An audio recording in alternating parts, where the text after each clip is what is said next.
ভোরের আলো ফোটার আগেই ছোট্ট গ্রামটা জেগে উঠতে শুরু করে। দূরের মসজিদ থেকে আজানের ধ্বনি ভেসে আসে, আর পাখিরা ডালে ডালে বসে কিচিরমিচির করে গান গায়। কুয়াশার মোড়া মাঠে সূর্যের প্রথম রোদ পড়তেই সবুজ ঘাস ঝিলমিল করে ওঠে। রাহিম নামের একটি ছেলে প্রতিদিন ভোরে ঘুম থেকে ওঠে। সে মাকে সাহায্য করে উঠোন ঝাড় দেয়, গাছে জল দেয় আর গরুটাকে ঘাস খেতে নিয়ে যায়।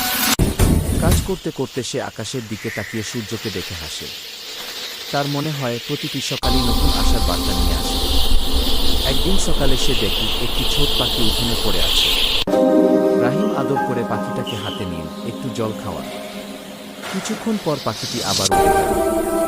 সেই দৃশ্য দেখে রাহিমের মন আনন্দে ভরে উঠল। সকাল শেষে সে বই নিয়ে স্কুলে রওনা দিল। রাস্তায় হাঁটতে হাঁটতে সে ভাবল, যে মানুষ সকালকে ভালোবাসে সে জীবনকেও ভালোবাসতে শেখে।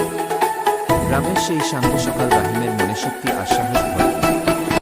শিক্ষা, সুন্দর একটি সকাল পুরো দিনের মন ভালো করে দেয়।